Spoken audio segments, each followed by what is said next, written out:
Hello everyone and welcome to another Marvel Crisis Protocol unboxing, and behold my stuff. Today we're looking at CP102, 102. Getting up there, and it is Heimdall and Skurge, some reinforcements primarily for the Asgardian faction, although obviously you can use them wherever you want and wherever they synergize. I believe Skurge synergizes well with Enchantress and she isn't always friendly with the Asgardians. But there's the back of the box if you want to take a look quickly at their blurb. You should be familiar with both of them, even, well, not their comic book versions necessarily, but they're both in the MCU, or were, so fan favourite characters, I think, to a certain extent. Took a while to get them, which is a little surprising, but either way, today, this is the only release we're going to look at. The other release was a better value box set of Thor, Loki, Hela, and Valkyrie, much like the Black Order release last month.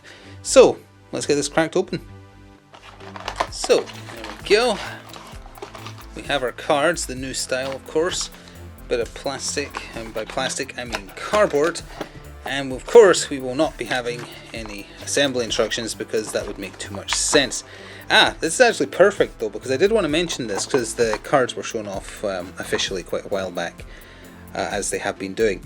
This is a very interesting thing to do because it makes it painfully obvious that the colour scheme for these models on the cards, which is the art, is so much better than the official paint job colour, even though the official paint job colouring is more in keeping with how they appear in comics.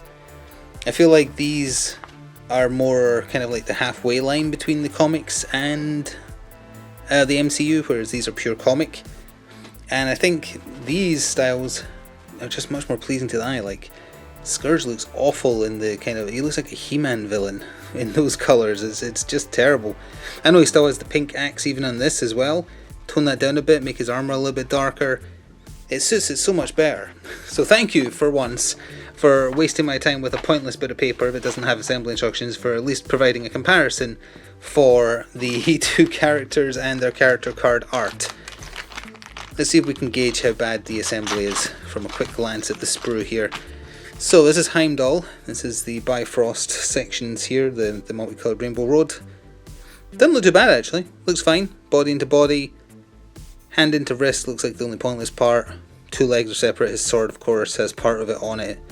You can assemble this separately because it goes around him on the base. So you can paint that separately and bung it on after you're ready and done with Heimdall himself. So yeah, that seems okay to me. Yeah. Skurge, even less parts for Skurge, look at this. That's about as basic an assembly as you could ever hope to get. Yeah, no complaints there. Look, why does he have a hole there? I'm curious about that. What is that? Oh, it's what he's standing on. Yeah, that is about as basic as you can get as far as sprue goes. His axe is huge, simple as, and of course it comes with the usual bases. So basically you have to use this one for Heimdall, otherwise it looks real weird with the circle of Bifrost going around. Well, maybe the metal one would be okay. You could probably do some pretty cool like reflections on the metal.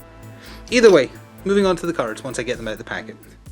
So let's start with the tactics cards. Great art on both of them. Meet My Executioner and Weapons of Midgard.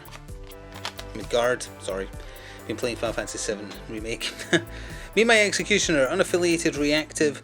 When another allied character would suffer a collision, Enchantress can spend 2 to play this card. Place Skurge the Executioner within one of the characters suffering the collision. Skurge suffers it instead.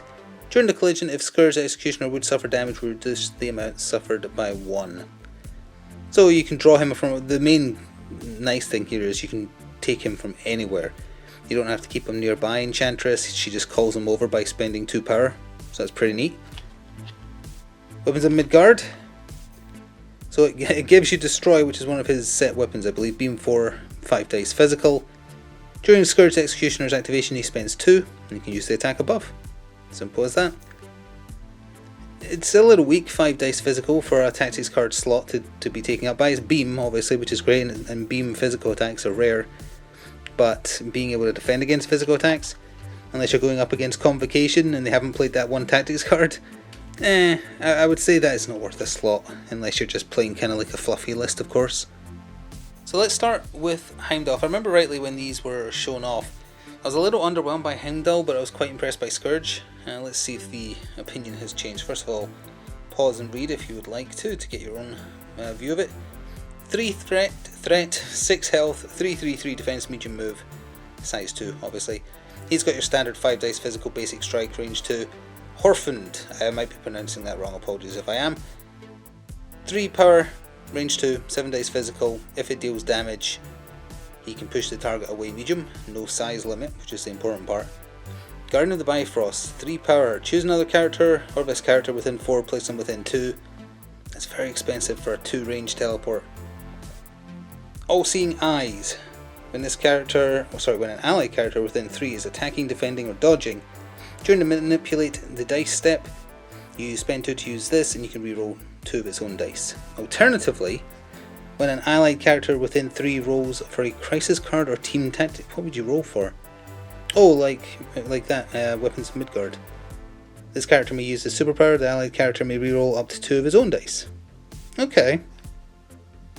For the crisis card, I guess that's pretty good. That's for like capping, like consoles, extremist consoles and whatnot.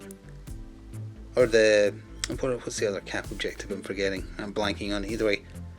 For Fend, 2 power, when an enemy character ends a movement within 2 of this character, you can use his superpower, make a strike against it for free. Well, not for free, it's costing you 2, but still. So he has a counter against anyone coming in, which is pretty nice. And he is, of course, an Asgardian, so he gets 2 power in the power phase instead of 1. I keep forgetting, with these new cards, you can't just do that and it's the right side, you've got to do it this way. So he loses 1 health on his flip side. Other than that, it looks like it's the same. I believe so. I don't think anything has changed on him other than the art, of course, but beyond that, seems normal to me. And Skurge the Executioner, there is his card. Also 3 threat, so 2 cheaper options for this Guardian as opposed to like Angela and Enchantress was 4, I think. Been a while since I've used her.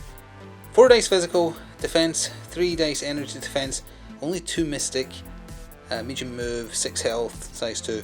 His basic strike is a battle axe, range 2, 6 dice, does bleed on a wild but generates a flat 1 power. 4 power for the Executioner, range 3, 8 dice physical, bleed on a wild, and if his target has bleed, you can reroll 2 attack dice. Storm Giant Strength, I guess he's a Storm Giant.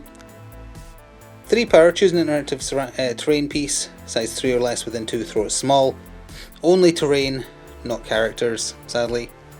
Right Hand Man for 2 power. When an enemy character within 2 of this targets another allied character with an attack, you can use his superpower, you become its bodyguard. By any other name, it smells as sweet. He's got a bodyguard. He's also aggressive, which I guess is this the same as after an attack targeting this character is resolved. If he suffered damage, you can advance small. Is that a slightly worse version than the Crossbows one? Because I think Crossbows doesn't need to guarantee have taken damage, right? He just needs to have been attacked. I might be misremembering. Who else has that? She-Hulk has a version of that, I think, or X-23, either way. He is, of course, also an Asgardian, so he gets 2 power in the power phase instead of 1. He also loses 1 HP on his flip side. Yeah. I don't see anything else changing. Would have been nice if he got a little bit stronger on his flip side because of his aggression and rage. But yeah, nothing else changed on that side either. Heimdall is a good defense piece for objectives, I mean specifically. Skurge is a good protection piece for someone you don't want taking too much damage, because he can take the damage instead. He's going to have enough power to do it from turn 1 thanks to being an Asgardian, although it would eat into his ability to do other stuff obviously. But yeah, he can take some hits with 11 health in total. Heimdall as well, and the most important thing is they're cheap options. 3 threat, 3 threat. That's what the Asgardians were needing, a little bit more variety in power levels, because obviously Angela's expensive. I'm pretty sure Enchantress was a 4. You know, Hela is... Thor's obviously expensive as well. Valkyrie was really the only cheap option along with Loki. So yeah, it provides options. And I think that's going to do it for a much shorter than normal video, with there being only 1 release. The next few months though, I think there's 1 month where we're not sure if anything is coming out. But there's the World War II era stuff coming out, the Winter Guard stuff coming out, and all that to look forward to in the future. In the meantime, thank you very much for watching. I sincerely hope you enjoyed. Enjoy the rest of your day, and look forward to more Crisis Protocol content in the future. Until then, ta-ta for now.